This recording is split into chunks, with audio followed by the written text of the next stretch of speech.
안녕하십니까. 만화공인중개사의 저자 이용훈입니다. 오늘은 부동산 공법 기본공인과 2강으로서 국토회계 및 이용에 관한 법률 그 두 번째 시간이 되겠습니다. 저번 시간에 제1강 때 우리는 광역도시계획, 그리고 도시기본계획, 도시관리기 계획의 수립 절차 등에 대해서 알아봤습니다. 자, 오늘은 그 뒷부분을 이제 같이 공부를 하는데, 자, 복습하는 차원에서 이제 도시계획이 한번 체계를 한번 쭉 다시 한번 짚고 넘어가겠습니다. 광역 도시계획이 수립이 되면 이 광역 도시계획이 수립된 지역 아래에서 도시기본계획이 수립되는 경우에는 그 도시기본계획은 어떻게 되어야 된다? 이 광역 도시계획에 부합하여야 합니다. 자, 이 관계. 즉, 광역 도시계획이 우선한다는 얘기입니다. 자, 광역 도시계획에 부합되어야 되고, 자, 그리고 그 광역 도시계획과 도시기본계획이 만약에 내용이 다르다면 무엇이 우선하냐? 광역 도시계획이 우선합니다. 자, 두 번째, 이 도시기본계획은 특별시, 광역시, 시, 군의 기본적인 공간 구조하고 장기발전 방향을 제시하는 종합계획이니까 요거에 따라서 부합돼야죠. 뭐가? 도시관리계획이 도시기본계획에 부합되어야 합니다. 부합되어야 된다. 자, 그리고 이 도시관리계획은 도시기본계획에도 부합되어야 되지만 뭐에도 부합되어야 한다? 광역도시계획의 내용에도 부합되어야 합니다. 그럼 도시관리계획이 도시기본계획과 다르다면 도시기본계획이 앞서는 거고, 광역도시계획이 수립된 지역에서 도시관리계획이 수립되는 경우에는 같다면 문제가 없는데 다르다면 광역도시계획이 앞선다는 얘기입니다. 부합되어야 한다. 자, 이 도시관리계획과 관련해서는 나오는데 5가지 정도가, 첫 번째는 용도지역, 용도지구, 그 두 번째가 용도구역에 가는 것처럼 같이 넣겠습니다. 용도구역, 요 지정 또는 변경에 관한 계획도 도시관리계획에 해당이 됩니다. 자, 두 번째는 기반시설, 설치, 계약, 정비 하는 게 나오죠. 자, 요거를 다른 말로 표현하면 뭐라고 할 수 있다? 이게 바로 도시계획, 시설 사업이 되는 겁니다. 도시계획 시설 사업. 기반시설을 도시관리계획으로 결정한 사업. 도시계획 시설 사업이 되는 거예요. 그러면 이 도시계획 시설 사업은 어떠한 절차를 갖추냐면, 첫 번째는 단계별 집행계획을 세워야 되고, 자, 집행계획. 그리고 이 단계별 집행계획에 따라서 실시계획을 세우는 겁니다. 실시계획. 자, 그 다음에 그 정비사업, 도시개발사업도 있고, 도시개발. 이 도시개발법에서 자세하게 규정을 하고 있습니다. 도시개발사업 같은 경우는. 자, 그리고 정비사업도 있어요. 정비사업. 도시 및 주거환경정비법에서 말하는 그 정비사업입니다. 4가지 정비사업이 있었죠. 주거환경개선사업, 주거환경 재개발사업, 주택 재개발사업, 주택 재건축사업, 그리고 도시환경 정비사업. 주거환경 정비사업부터 도시환경 정비사업까지 4가지 정비사업이 있었습니다. 그거 역시 도시관리계획입니다. 자, 이제 마지막으로 이제 지구 단위 계획 또는 지구 단위 계획 구역, 결정에 관한 계획, 다 도시관리계획입니다. 자, 지구 단위 계획하고 지구 단위 계획 구역은 항상 같이 붙어 다니니까 이렇게 표기를 하겠습니다. 자, 이게 바로 국토계획 및 이용에 관한 법률에 나오는 도시와 관련된 계획들의 기본적인 체계입니다. 이외에 용도지역에서의 행위 제한, 그리고 도시계획 시설 사업, 토지거래 허가 구역 같은 게 쭉 나옵니다.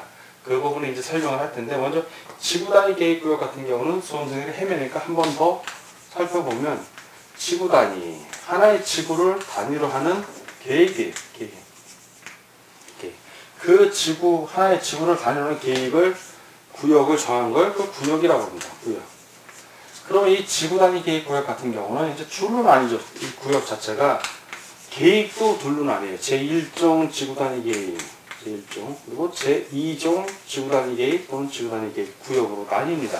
제1종과 제2종.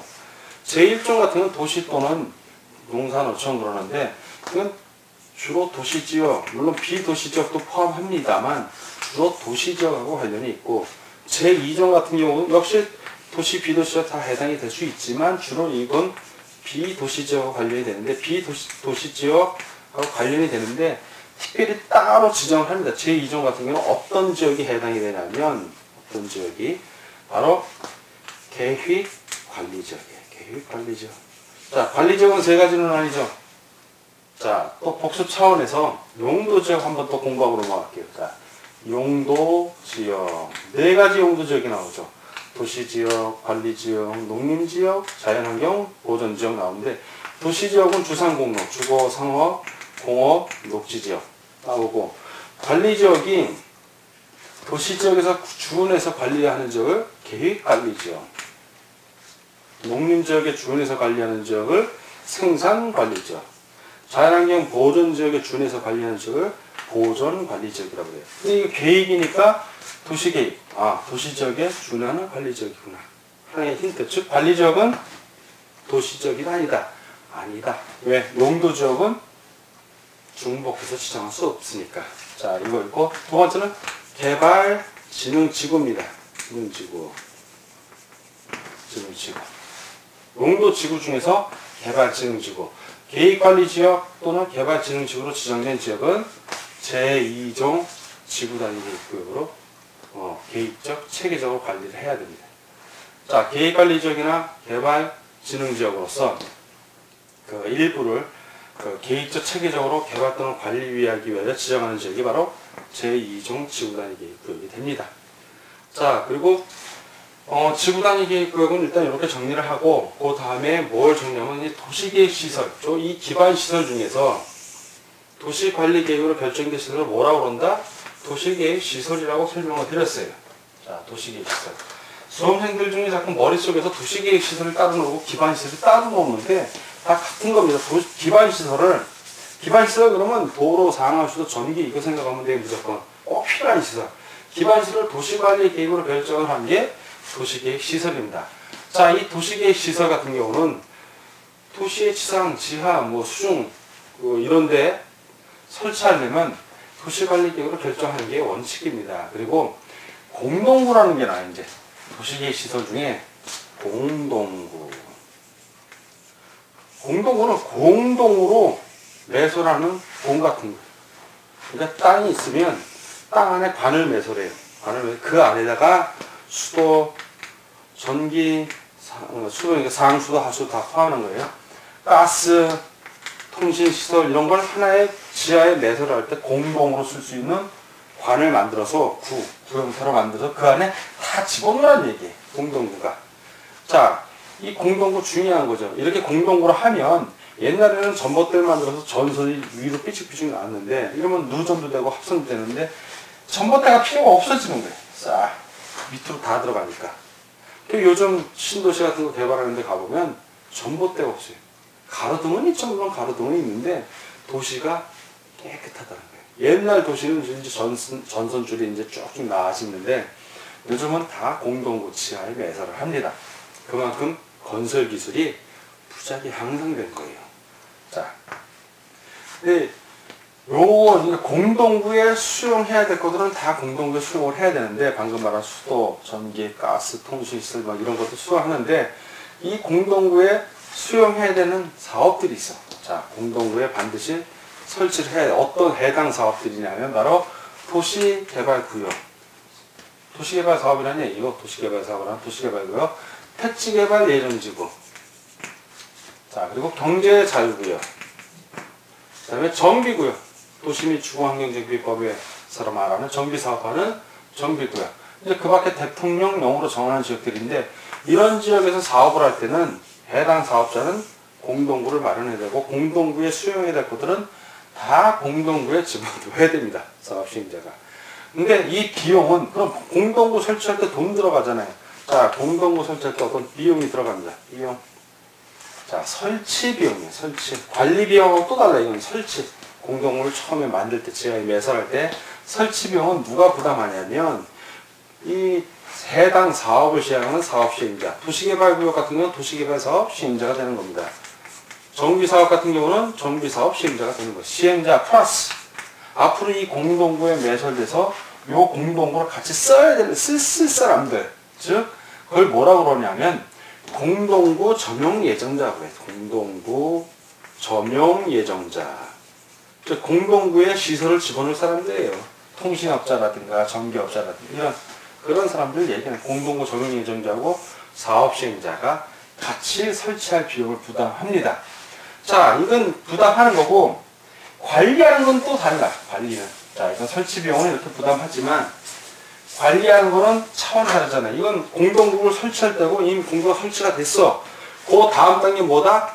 관리야. 공동구를 관리하는 단계. 이때는 어떻게 되냐면 공동구 관리는 관리자가 따로 있어요. 그 관리자는 이건 공적으로 쓰는 거니까 누가 관리하냐면 해당 공동구 관할하는 특별시장, 광역시장, 그리고 시장, 군수가 관리를 합니다. 자, 그럼 관리 비용이 들어가는 이것도 비용이 들어가죠. 관리 비용. 이때의 비용은 뭐라고 한다? 관리 비용이요. 이 비용하고 다른 거예요. 이건 설치할 때 들어가는 비용, 이건 관리할 때 들어가는 비용. 자, 이 관리 비용은 누가 부담하냐면 관리에 소요되는 비용은 그 공동구를 점용하는 자, 점용하는 자가 함께 부담한다. 아까는 점용 예정자였어요. 왜? 설치할 때는 완전히 설치된 게 아니야. 앞으로 설치될 거지. 그러니까 예정자가 붙었는데 이미 설치가 됐어. 그때는 점용하는 자, 즉 공동구 안에 시설을 집어넣는 사람들을 얘기하는 거예요.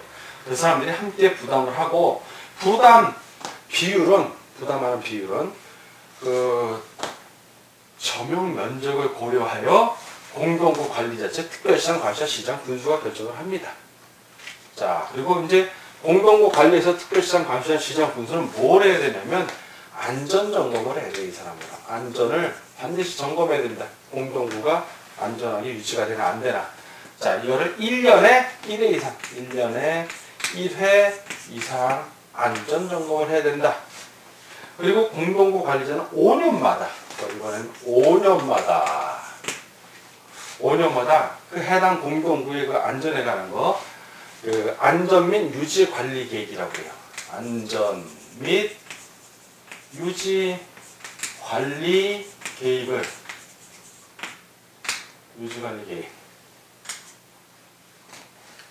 수립하고 그리고 그 유지 관리 계획대로 시행을 해야 돼요. 수립하고 계획을 세운다는 얘기죠. 그리고 시행, 안전을 위해서 그 계획대로 시행을 해야 된다는 얘기입니다. 자, 이렇게 해서 그 공동구에 대한 거 정리를 하고 마지막으로 이제 토지거래 허가구역에 대한 정리를 좀 하고 넘어가겠습니다. 자, 토지거래 허가구역. 토지거래 허가구역은 토지를 거래할 때 허가받고 하는 구역이에요. 자, 그러면 토지거래 허가를 받아야 되는 구역을 얘기해요. 이 민법 여러분들 배울 때 그 유동적 무효별 때 이거 배우죠. 토지거래 허가구역에서 거래를 했어. 아직 허가를 안 받았어. 그건 무효일까 유효일까? 허가가 나오면 유효고 허가가 안 나오면 무효야. 그래서 유동적 무효. 아직은 무효지만 허가 될지 안 될지에 따라서 유효될지 무효될지 모르기 때문에 유동적 무효. 그거 배웠을 거예요. 토지거래 허가구역에서는 그 미등기 전매 허용이 된다 안 된다? 안 된다. 자, 미등기 전매를 해서 등기가 됐어도 일반 지역에서는 그 등기는 유효합니다. 물론 처벌은 받지만, 그러나 토지거래 허가구역에서는 매번 허가를 받아야 하기 때문에 미등기 전매, 등기를 중과성약 등기를 하고 하면은 그건 다 무효예요. 토지거래 허가구역에서는 다 허락을 받아야 되기 때문에. 그게 기억이 날 정도면 공부 많이 하신 분들이에요. 자, 이 토지거래 허가구역은 토지 거래를 허가받아야 되는 구역이야. 그 얘기는 이 토지거래 허가구역은 투기의 우려가 있다 없다? 있는 거예요. 이미 투기가 발생했거나 아니면 투기가 발생할 우려가 무지하게 심각한 지역이야. 그러니까 그건 누가 결정한다? 이거는 전국적으로 다 비교해서 결정을 해야 되기 때문에 신중하게 결정을 해야 돼요. 그래서 누가 결정하냐면 국토대안부 장관이 토지거래 허가구역을 지정을 합니다. 지정을 해요. 토지의 그 투기가 성행할 우려가 있거나 성행했거나 지가가 급격히 상승한다든가 이럴 때 이제 지정을 하게 되고, 지정 기간은 5년 이내에요. 5년. 자, 5년 이내에. 즉 지정을 할 때 이 기간을 반드시 밝혀줘요. 5년으로 할지 3년으로 할지 반드시 밝혀줘야 되고, 그 기간이 지나가면 지정은 다 해지가 되는 거예요. 그런데 여전히 토지 투기의 우려가 있다고 판단이 되면 재지정이에요. 또 지정을 해야 돼요. 지정을 안 하면 해제되는 겁니다. 자, 이렇게 되는데, 자, 이 지정을 하면 언제 효력을 발생하냐면 도시관리계획은 똑같아요. 지정하면 지정 공고한 날로부터, 자, 지정 공고한 날로부터 5일 후에 효력이 발생합니다. 5일 전까지는 토지거래 허가 구역이 아니지만 지정 공고한 날로부터 5일 후부터는 토지거래 허가를 받아야 되는 거예요. 자, 그러면 토지거래 허가 구역 안에서 토지를 거래했어. 매도인 매수인이. 그럼 누구에게 허가 신청을 해야 되나? 국토해양부 장관이 아니라, 자, 허가 신청은 누구에게 한다? 자, 허가 신청. 매도인 매수인이 토지거래 허가를 신청해야 되는 건 해당 토지를 관할하는 시장, 군수, 구청장에게, 허가 신청을 하는 겁니다. 자, 그럼 허가 신청을 하면 관할 시장, 군수, 구청장은 그 신청받은 날로부터 그 15일 이내에 그 허가 해달라고 한 사람에게, 자, 15일 이내에 허가를 할지, 아니면 허가를 안 한다고 할지, 불허가라고 그러죠. 허가 처분 또는 불허가 처분, 또는 해당 토지가 정말 필요해, 공적으로 필요하면 먼저 살 수도 있어요. 시장, 군수, 구청장이 사는 게 아니라 그 공공기관을 지정을 하고, 국가나 지방자치단체, 그리고 한국토지주택공사, 지방공사 이런 데를 지정을 해서 먼저 선매 대상으로 해서 선매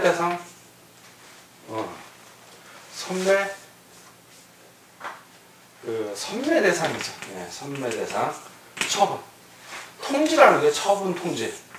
세 개 중에 하나를 해줘야 돼요. 근데 15일 이내에 이거 아무것도 안 했어. 그러니까 허가야, 불허가야. 그건 15일이 지나면 그 다음날 허가 받은 걸로 보는 거예요. 아무 말 없으면 허가야.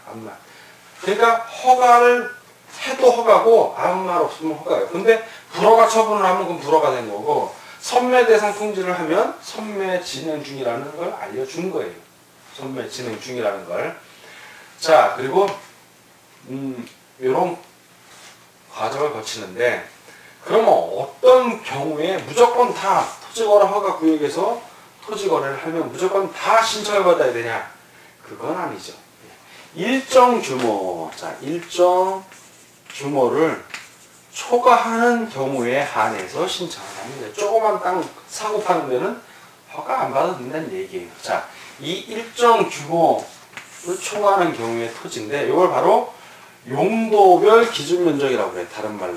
자, 이 용도별 기준 면적을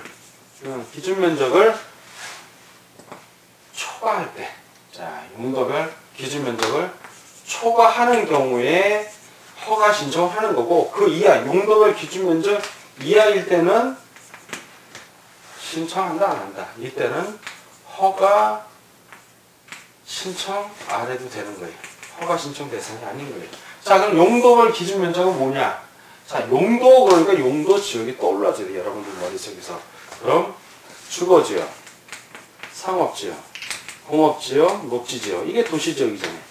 도시지역이 있을 것이고, 또 하나는 도시지역이라 하더라도 아무런 용도지역으로 결정이 없는 지역이 있을 수도 있어요. 도시지역이라 하더라도. 자, 그리고 주거지역도 아니고 상업지역도 아니고 공업, 녹지지역도 아니야. 그냥 아무것도 아닌 지역이 있을 수 있고, 두 번째는 도시지역이 아닌 지역이 있어요. 관리지역, 농림지역, 자연환경 모든 지역을 얘기하는 거예요.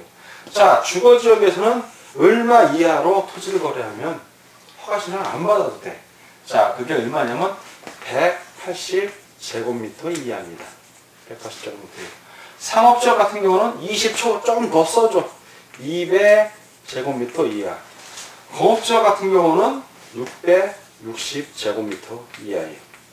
660제곱미터가 옛날로 말하면 100평, 200평 정도 되는 땅입니다. 자, 녹지지역 같은 경우는 100제곱미터 이하고 아무것도 안 정했을 때는 좀 더 셉니다.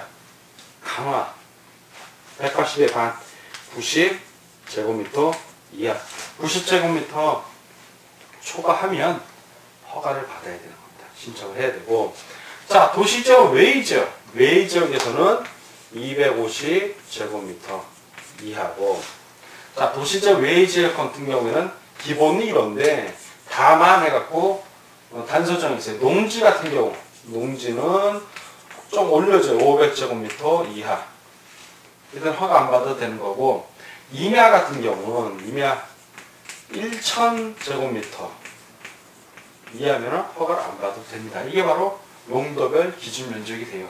다만 이 용도별 기준 면적은 꼭 이렇게 해야 된다는 단위로 되는 건 아니에요. 요 단서정에 또 뭐가 있냐면 국토해양부 장관이